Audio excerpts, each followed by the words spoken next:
Today I will be recapping Season 2 of Blood of Zeus. The show starts with Hades expressing pain from family betrayal. Zeus and Hera made a fool of Hades. For peace, he remained silent. Eventually, he was banished to the underworld. He tells his wife Prane that all of it must end today. A war between the gods has already started. Why? Because Zeus cheated on Hera, goddess of marriage, with a mortal woman who gave birth to a son, Heron. Heron is half god and half human. Hera turns Zeus's children against him and also allies herself with giants to conquer Olympus.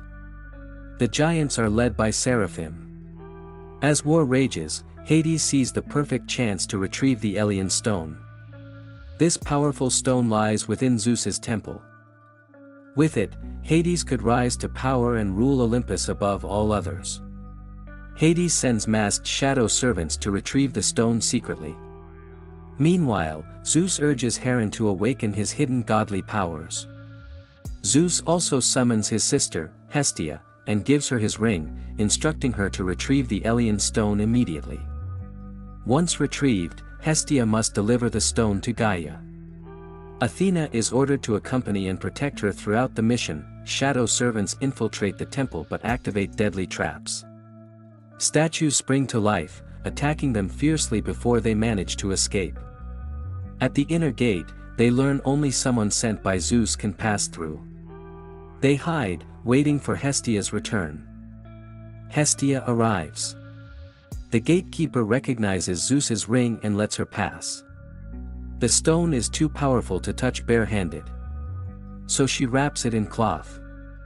As Athena and Hestia leave the temple, shadow servants ambush them mid-journey for attack. Hestia uses firepower to defend herself. Athena protects her. Together, they manage to flee, but the shadow servants remain determined. The shadow servants contact the Keres, creatures who devour the dead. They send them to retrieve the Elean stone from Hestia. Meanwhile, the gods' war ends in tragedy. Zeus uses all his strength to defeat the giants, but dies in battle. Hestia, heartbroken by Zeus's death, taps into the stone's power. Her strength doubles and she annihilates the Keres completely. She retrieves the stone again and continues Zeus's mission. The shadow servants return to Hades and report their complete failure. Heron, enraged by loss, unleashes his powers and battles Seraphim. The Demon King, with unmatched strength and focused determination, with no other option, Heron stabs himself to pierce Seraphim's heart, ending the battle with an incredible final sacrifice. Athena finds Heron's body and commands Hermes, the god of speed, to return him swiftly to Olympus for urgent healing. She is shocked by Heron's power. Lightning he summoned was unimaginable. Could he be the one from the ancient prophecy? As Hermes carries Heron's body away, a mysterious deity revives him and praises his courage in the devastating godly battle. Although the war ends, danger still looms. The deity tells Heron to retrieve Zeus's sword and save his brother. Meanwhile, Hestia reaches the place Zeus instructed and hands the Elean stone to Gaia for safekeeping and further preparation. Gaia agrees to Zeus's wishes and begins training his son for the battles and chaos that lie ahead soon. Hades is furious when he learns Hestia delivered the stone to Gaia, who hid it in an unreachable hidden realm. Prane calms Hades and encourages hope. While staring at a drawing, she realizes Seraphim's giant blood can unlock hidden realms. They decide to use Seraphim. Heron, however, regrets killing his half-brother, but Alexia insists Seraphim deserve punishment for murdering innocents. Heron admits Seraphim had one point: gods are deeply flawed. Why should mortals obey such selfish, chaotic, and destructive divine beings? Seraphim wakes in the underworld. Eternal judgment awaits him. Hades appears and offers him escape, but only if Seraphim kneels first. Refusing to submit, Seraphim chooses judgment. He's taken to a place where ancient kings judge all earthly sins and crimes. They review Seraphim's past, including thousands of murders. They offer mercy if he repents, but he refuses and embraces his punishment. He's sentenced to Tartarus to suffer eternally. Hades laments his refusal, knowing this also weakens his chance at Olympus's throne. Worse still, Hades and Prane must part again because 6 moons have passed, and winter forces her return to Olympus. Their children, Zagas and Meli, cry seeing their mother leave. Hades, heartbroken, returns to the underworld and visits Seraphim again. There, souls face punishment based on their crimes. Seraphim's torment involves venom pouring into his eyes every second without pause. Hades assures Seraphim he's different from the other gods. He once whispered to Seraphim to eat giant flesh and survive. That act saved Seraphim's life and gave him power. Hades now tells him a tale about the last Titan's death. When the last Titan died, its blood struck the sea and birthed giants, who were later defeated by the Olympian gods. Unbeknownst to them, another evil was growing underground, stronger every day. When it awakened, it was an elemental beast, nearly unstoppable. The gods couldn't kill it, so they summoned an Eastern witch who imprisoned it with a powerful ancient forbidden spell. She warned them never to speak its name, or it would awaken again. She sealed its power into a diamond. That diamond became the Elian Stone. Out of greed, Zeus tapped its power, making him and Hera rule the heavens. But Hades was cast to the underworld. Hades tells Seraphim this to explain his pain and ask for his help. He begs Seraphim to retrieve the stone from the hidden realm, only accessible because Seraphim carries ancient giant blood inside him. Seraphim refuses. He'd rather suffer in hell forever than be used again. Meanwhile, Charon seeks Zeus's sword from the blacksmith. The godly blacksmith gives him a compass that will guide him to the sword, forged by Zeus for great purpose. During their conversation, a loud noise interrupts. Gods and monsters arrive at Olympus to witness Zeus's death and honor him. Charon asks how gods can die if they're immortal. The blacksmith explains they fade into nothingness after judgment and ceremony. Zeus must now journey to the underworld. Hades, still determined, releases Seraphim from torment and walks him to Lethe River. The Lethe River erases memories and pain. Hades considers drinking it but fears forgetting his wife and children forever. He tells Seraphim that true happiness can't be erased, it must be earned. Hades says Seraphim deserves peace and redemption too. Seraphim once loved a girl. He lost her due to his vengeance. Hades believes he still has a chance. Hades begins a story of how he met Prane, the first person who gave him happiness in the underworld's darkness. The underworld was unbearable for Hades. Screams of pain haunted him. One day, he risked leaving and saw Prane above. Despite pain from being away, he couldn't resist returning to see her.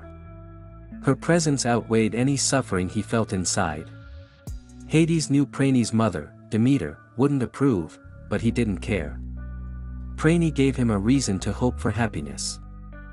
To win her heart, he raised her Pegasus from the dead. He communicated secretly without revealing himself at the beginning.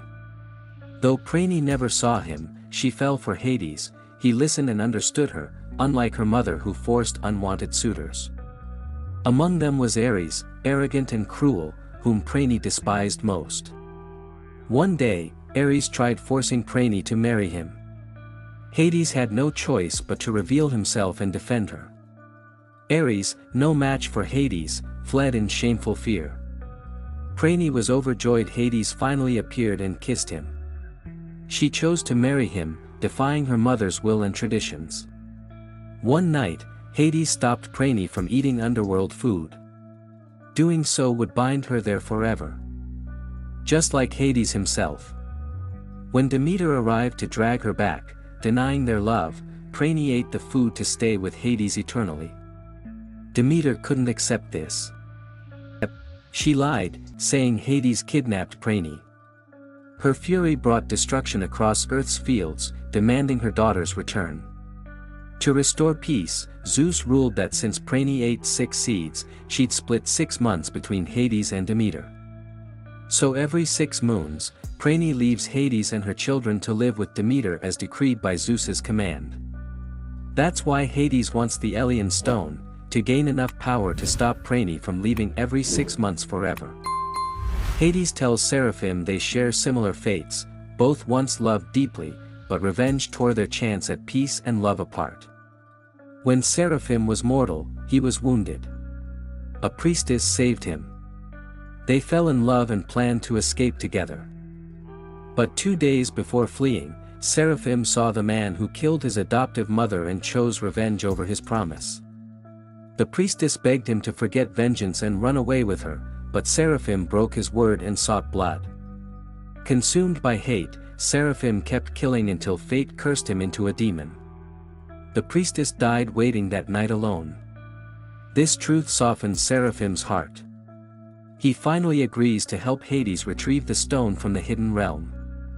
On one condition. Hades must help the priestess escape the underworld. Meanwhile, Charon dreams and sees deities warning of a deadly approaching fate.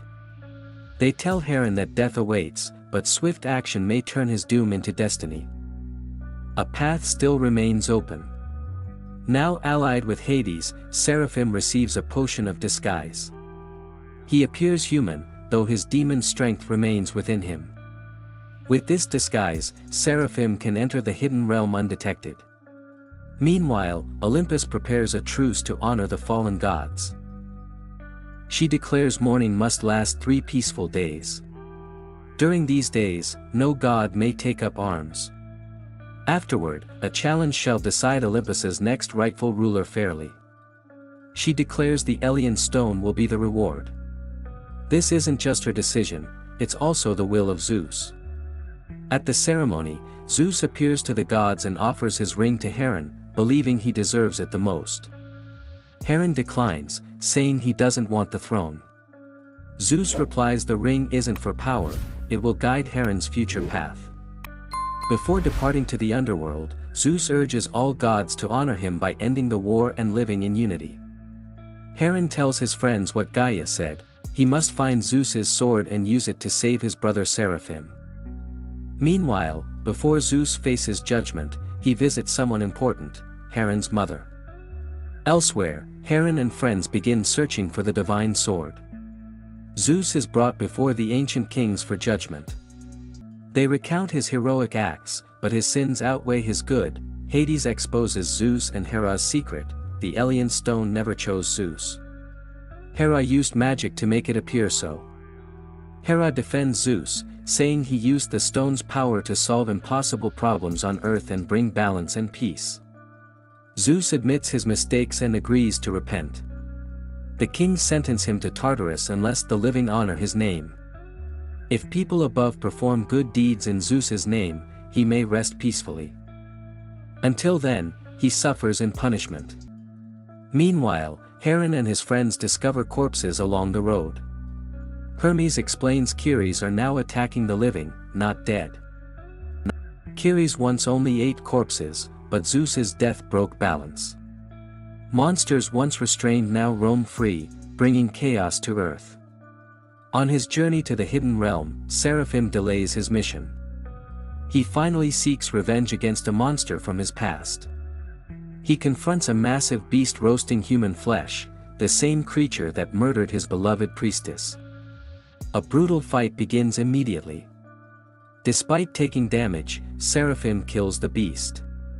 He collapses from exhaustion and wounds, unconscious in a forest filled with danger. Meanwhile, Prane's mother Demeter confronts Hades, revealing she knows about his plan to steal the Elyon Stone and claim Olympus. She threatens to expose him to the gods but instead offers an alliance. They rule heaven together after stealing the stone. During their journey, Charon and friends find the injured, disguised Seraphim. They heal him, unaware of his identity or intentions. Charon uses lightning to close Seraphim's wounds. Seraphim realizes Charon saved him and observes them paying respects to their loved ones. Asked about himself, Seraphim lies, hiding his identity and claiming he's here to honor someone he once loved from his past. Charon and his companions help him find the priestess's grave. After a brief moment, Seraphim walks away without revealing truth. Soon after, Iris, messenger of primordial gods, appears to Heron. She invites him to Olympus's throne competition for rightful ruler. Suddenly, a giant metal creature attacks them. During the battle, Alexia climbs inside its head and finds something incredible hidden. Inside the creature's belly lies the sword forged by Zeus. With it, they destroy the creature using one divine strike. They meet the Amazonian leader, who reveals the man they saved was Seraphim. Heron now knows Hades' true intentions clearly. Heron and friends decide to stop Seraphim from getting the Elyon Stone, knowing Hades seeks power like all other gods. Seraphim tricks the guards and enters the hidden realm. Heron and his friends arrive shortly after, gaining access thanks to Zeus's ring. Heron finds the Elyon Stone first and blocks Seraphim's attempt to take it. Seraphim threatens to kill him immediately if stopped. Seraphim only cares about fulfilling Hades' request to bring his lover back from the underworld, no matter the cost or risks. Suddenly, Hades and his army arrive, demanding the stone. Other gods appear, holding Prane captive, threatening her life if Hades resists. Hades cunningly rescues Prane, battling the gods to reclaim the stone. Another fierce fight erupts among gods for ultimate control. After a long struggle, Heron seizes the stone. With its power, he commands the gods to stop fighting and unite peacefully. Heron demands everything return to balance, gods to Olympus, Poseidon to the seas, and Hades back to the underworld's shadowed depths. Knowing returning to the underworld separates him from Prane, Hades commits a terrible act. He kills Heron and steals the stone. Gaia, disgusted by the gods' endless evil, summons Typhon to punish them. The episode ends here, leaving fate uncertain for all. Thank you for watching. If you love animated movies, please subscribe to this channel and keep enjoying the stories. Bye.